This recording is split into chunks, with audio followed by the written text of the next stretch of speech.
Pada musim panas tahun 1996, sekelompok wisatawan asal Jerman memasuki Death Valley dengan harapan menikmati salah satu kawasan alam paling terkenal di Amerika. Mereka tidak sedang mencari bahaya, mereka tidak sedang memperlakukan ekspedisi ekstrim, mereka hanya melakukan perjalanan wisata biasa. Namun, satu keputusan yang tampaknya sederhana membawa mereka keluar dari jalur yang aman dan masuk ke wilayah yang tidak memberi kesempatan kedua. Hai guys, balik lagi di Kamek Cerita. Kali ini gue bakalan bahas satu kasus misteri, yaitu tentang keluarga yang masuk ke gurun paling mematikan di Amerika dan mengalami salah satu kematian yang paling mengerikan yang pernah terdokumentasi. Nah, buat kalian ya, boleh banget subscribe dulu YouTube Kamek, di like, di komen ya guys ya, di share juga sekalian. Dan kalau kalian mau dengerin di Spotify, bisa banget kalian langsung aja search Kamek Cerita ya guys. Oke, kita langsung mulai aja.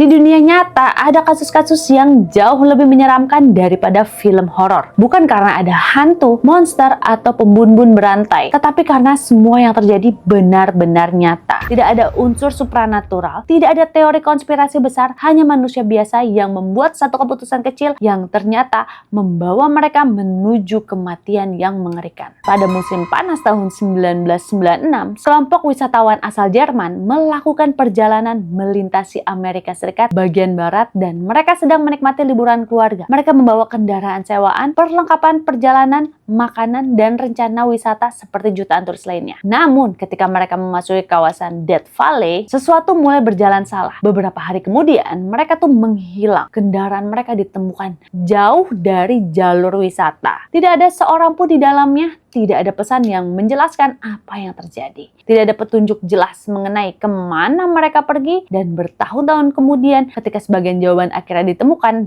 banyak penyelidik menyebut kasus ini sebagai salah satu kisah bertahan hidup yang paling menakutkan karena menggambarkan bagaimana alam dapat membunuh manusia secara perlahan, diam-diam, dan tanpa meninggalkan banyak jejak. Pada tahun 1996, sebuah keluarga asal Jerman bersama seorang teman keluarga melakukan perjalanan panjang ke Amerika Serikat. Mereka ingin menjelajahi berbagai tempat terkenal di wilayah barat Amerika. Sebuah rute yang sangat populer bagi wisatawan asing. Saat itu, perjalanan darat lintas negara dianggap sebagai pengalaman yang menarik karena memungkinkan wisatawan melihat gurun, pegunungan, kota-kota besar, dan taman nasional yang terkenal. Foto-foto keluarga yang ditemukan kemudian menunjukkan bahwa mereka tuh tampak bahagia. Mereka tersenyum, menikmati perjalanan, dan terlihat seperti keluarga biasa yang sedang menciptakan kenangan indah bersama. Tidak ada yang menunjukkan bahwa mereka sedang menghadapi masalah. Nah, kendaraan mereka berfungsi pun dengan baik ya. Mereka memiliki uang yang cukup dan mereka memiliki tujuan perjalanan yang jelas. Namun ada satu hal yang tidak mereka pahami sepenuhnya.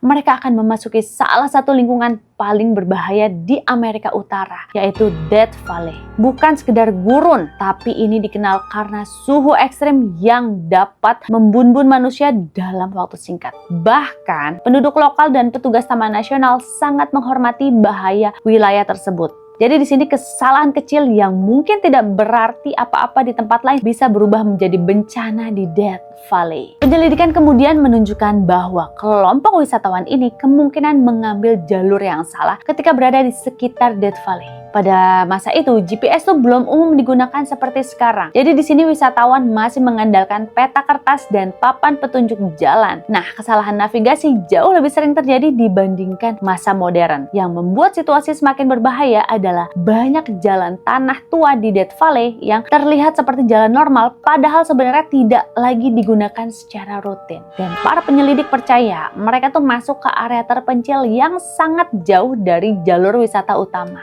Jalan tersebut membawa mereka semakin dalam ke wilayah yang hampir tidak pernah dikunjungi orang. Semakin jauh mereka berkendara, semakin kecil kemungkinan bertemu bantuan. Tidak ada toko, tidak ada rumah, tidak ada stasiun pengisian bahan bakar, dan tidak ada sinyal telepon yang dapat digunakan untuk meminta pertolongan. Di tempat seperti itu, jika kendaraan mengalami masalah, situasinya bisa berubah menjadi bencana hanya dalam hitungan jam. Dan itulah yang tampaknya mulai terjadi. Beberapa waktu setelah mereka dinyatakan hilang, sebuah minivan ditemukan di area yang sangat terpencil. Kendaraan itu berada jauh dari rute yang seharusnya mereka lalui. Dan saat penyelidik tiba di lokasi, mereka segera menyadari bahwa situasinya tidak normal. Kendaraan itu tuh kosong. Tidak ada seorang pun di dalamnya. Tidak ada tanda bahwa mereka berhasil memperbaiki kendaraan lalu melanjutkan perjalanan. Yang lebih menyeramkan adalah suasana lokasi tersebut, guys. Di segala arah hanya ada gurun berbatu, perbukitan tandus, dan hamparan alam liar yang tampak tidak berujung. Di sini matahari musim panas di Death Valley dapat membuat suhu siang mencapai tingkat yang mematikan. Bahkan orang yang memiliki pengalaman bertahan hidup sekalipun dapat kesulitan bertahan dalam kondisi tersebut tanpa persediaan air yang memadai. Di sini penyelidik mulai memahami kenyataan yang mengerikan. Jika para korban meninggalkan kendaraan dan berjalan kaki mencari bantuan, maka mereka sedang menghadapi salah satu lingkungan paling mematikan dunia. Kebanyakan orang membayangkan nih, kematian sebagai sesuatu yang terjadi secara cepat. Namun di Death Valley ya, membunuh dengan cara yang berbeda, membunuhnya itu secara perlahan. Pada awalnya, seorang mungkin hanya merasa haus, kemudian tubuh mulai kehilangan cairan, jantung bekerja lebih keras. Pikiran pun mulai kehilangan kemampuan untuk membuat keputusan yang rasional. Penglihatan menjadi kabur.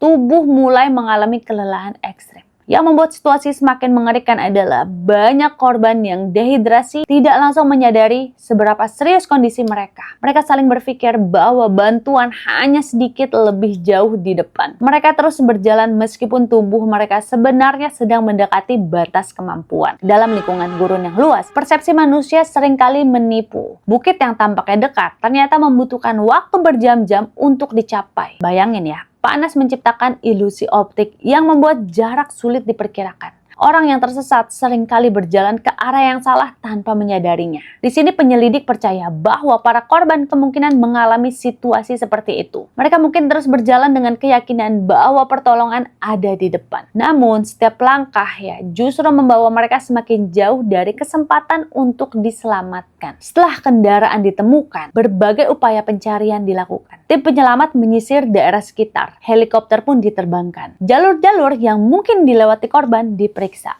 Namun Death Valley memiliki luas yang luar biasa besar. Bahkan dengan teknologi modern, menemukan seseorang di wilayah tersebut bukanlah tugas yang mudah. Hari berubah menjadi minggu, minggu berubah menjadi bulan, dan bulan berubah menjadi tahun. Namun tidak ada jawaban, guys. Bagi keluarga para korban, ketidakpastian itu sangat menyakitkan. Mereka tidak mengetahui nih apa yang terjadi pada orang-orang yang mereka cintai. Mereka tidak tahu apakah para korban meninggal dengan cepat atau harus berjuang selama berhari-hari sebelum akhirnya kehabisan tenaga. Yang mereka tahu hanyalah bahwa tidak ada satupun dari mereka yang kembali. Bertahun-tahun kemudian, seorang penjelajah berpengalaman yang menyukai eksplorasi daerah terpencil menemukan sesuatu yang mengubah kasus ini. Di wilayah yang sangat jauh dari lokasi kendaraan, ditemukan sisa-sisa manusia. Lokasinya berada di tempat yang begitu terpencil sehingga hampir tidak ada alasan bagi wisatawan biasa untuk berada di sana. Dan penemuan tersebut akhirnya mengungkap sebagian nasib para korban. Jadi mereka memang meninggalkan kendaraan dan mencoba berjalan kaki. Namun semakin banyak penyelidik mempelajari lokasi penemuan itu, semakin nih muncul pertanyaan baru. Mengapa mereka memilih arah tersebut? Apa nih yang mereka pikirkan saat memutuskan berjalan ke sana? Apakah mereka yakin ada jalan keluar? Apakah mereka melihat sesuatu yang membuat mereka percaya bantuan berada di arah itu? Tidak ada seorang pun yang tahu, guys, karena orang-orang yang mengetahui jawabannya telah lama menghilang bersama gurun tersebut. Bagian paling menyeramkan dari kasus ini bukanlah penemuan sisa-sisa manusia. Bagian paling menyeramkan adalah kenyataan bahwa tidak ada saksi, tidak ada rekaman video, tidak ada catatan harian, tidak ada panggilan telepon berakhir, tidak ada pesan yang menjelaskan apa yang mereka alami. Artinya tidak ada seorang pun yang tahu nih bagaimana jam-jam terakhir mereka berlangsung. Apakah mereka masih berharap bisa selamat? Apakah mereka mulai menyadari bahwa mereka tersesat terlalu jauh? Apakah mereka sempat menemukan sumber air? Apakah mereka saling menguatkan ketika kondisi semakin memburuk? Semua pertanyaan tersebut kemungkinan besar tidak akan pernah terjawab. Dan justru ketidakpastian itulah yang membuat kasus ini terasa jauh lebih mengerikan dibandingkan banyak kasus kriminal lainnya. Kasus Death Valley Jerman sering dianggap berbeda dari misteri lainnya karena tidak ada pelaku yang bisa disalahkan, tidak ada pembunuh, tidak ada penjahat, tidak ada konspirasi besar. Yang ada hanyalah kombinasi antara kesalahan kecil, lingkungan yang sangat berbahaya, dan keputusan-keputusan yang mungkin terlihat masuk akal pada saat itu. Kisah ini tuh mengingatkan bahwa manusia modern sering merasa mampu mengendalikan segalanya. Kita memiliki kendaraan, peta, teknologi, dan berbagai alat bantu. Namun alam tidak peduli terhadap semua itu. Di tempat-tempat tertentu, satu kesalahan kecil saja bisa menjadi awal dari tragedi yang tidak dapat diperbaiki. Nah guys, sekian ya Kamek cerita episode kali ini. Jangan lupa buat subscribe YouTube Kamek, di like-like, dan di komen-komen. Kalau bisa di share-share juga ya guys. Kalau mau denger di Spotify, bisa banget ada di Kamek cerita. Oke, sampai ketemu di Kamek cerita episode berikutnya. Bye guys, rekomendasi Kamek gak pernah salah.